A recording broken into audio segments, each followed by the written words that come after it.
Sir Xiao Chua, oh my God, this is a very special day. Makasaysayan araw sa'yo, Bastelim. Opo, sir, kasi, Epic nako, podcast. pangarap namin to. Like, ngayon, masasabi ko na talagang at least may direction na si Epic. Ano Sir, matagal ka nang may direction. Si Maureen nga ang... Lorin. Lorin Velasco ang napanood ko, kaya ako napapayag mo. Kaso ang tagal kasi ang dami ko talagang ginagawa. Opo. Okay lang yun, sir. Alam naman namin kung gaano ka busy. Like, sobrang honored nga namin na nandito ka sa bahay namin ngayon. At nagtitape kami on a Sunday kasi ito lang ang pwede ako. So, ayun. Salamat, Baste. It's Sir, an honor to... Opo. At dati pala kitang estudyante. Yes, sir. Dati mga estudyante. Anong subject? Sa history eh. Nakalimutan ko ano yung... kung Caspil pa nun. Caspil. Caspil 1, Caspil 2. Caspil, Rizal sir. ba? Rizal o Philippine History? Philippine Philippine history history kasi talaga. nagpunta tayong Tarlac na eh. Caspil 2. Nag-field trip tayo sa Tarlac. So, kumusta naman yung Tarlac? So yeah, sir, yung di ba pinuntahan natin yung mga ni Ninoy Aquino? Tapos Yung memorabilia niya, Oo. Aquino Center. Tapos doon ko na na parang nung pinakita mo yung human side ni Ninoy. Parang mas na-appreciate ko siya kasi parang dati nga parang nakita mo siya as parang nasa pedestal na ganun. Nung binigay mo yung human side niya, parang mas na-appreciate ko siya kasi despite the human side niya, despite the imperfections, Yes. ginawa na yung heroism na yun. Exactly. So, Exactly. Opo. Hinarap niya yung dapat niyang harapin. Opo. Di ba? Kaya iconic. Sir, gusto ko lang sabihin sa'yo, sir, na ikaw ang pinakatinitingala kong historian. Kasi, ang kinaiba mo sa ibang historian, sir, Opo. hindi mo nilimit sa academe ang history. Alam mo kung bakit ginawa ko yan? Oo. Kasi ako rin ay nakinabang sa mga katulad ni Ambeto Campo. Opo. So nung pag binabasa mo siya, very light, nung grade 5 ako, naintindihan ko yung ginagawa niya. Naintindihan ko si Rizal bigla, no? I mean, I love Rizal already when I was in elementary. Opo. No? Siya yung picture doon sa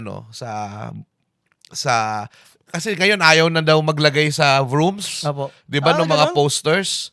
Kalokohan 'yun eh. Dapat lalagyan mo, wag lang over, 'di ba? Oo. Pero doon ko natutuhan 'yun, yung mga bayani natin. So, si Rizal, nagkongolekta na ako ng books about him. Maraming information, 'di ba? Nung elementary ako. Pero nung nabasa ko si Sir Ambet, parang nabuhay yung pagkatao niya. So parang sabi ko, when I read Ambet Ocampo, tapos tinutur ako nung tita ko at saka ng mama ko sa Fort Santiago, ganun, sa mga historic places. Taga-Tarlac ako eh. So, bebiyahe kami.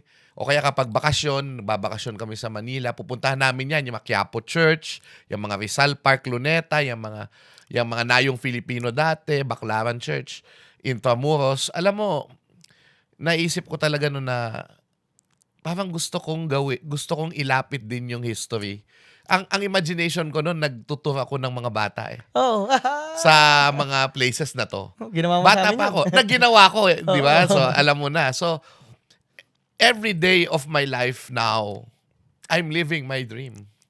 Siguro, kaya rin ako tanggap ng mga events kasi I'm engaged with people and it's a dream come true for me. Di ba? Ayoko naman na, alam mo yung people think that Xiao Chua is ambitious, wants to be powerful perhaps, pero this is the power that I want. Oo. Ito na yun. Ang sarap na kumbaga, ng pakiramdam ko sa ginagawa ko ngayon. And it's God's gift na binigay niya sa akin and an opportunity that I don't want to waste. Kasi is magkamali ka lang minsan na alam mo naman ng mga tao, judgmental, cancelero. Lalo na ngayon. Diba? So, it's a responsibility that I take very, very seriously. But, of course, not too seriously. Yes. Diba? Kasi we also want to have fun. Have fun. We want to be genuine. Diba? Opo. Yun nga sir, masabi ko lang po si Sir Xiao Chua po, sobrang down to earth. Para lang po siyang tropa. Kanina kumakain kami dito, para lang kami nagkikwento magtropa. Pero sir, yung sinasabi mo ng Ako power. lang naman ito. Di Opo. ba? Sobrang powerful nung ginagawa nyo. Kasi sa akin, sir, grabe yung naging epekto ng pagtuturo nyo sa akin. O kahit before ko pa kayo maging professor, yung epekto ng curiosity ko ba sa istorya at istorya nating Pilipino dahil sa inyo? Kasi bihira yun. Salamat po.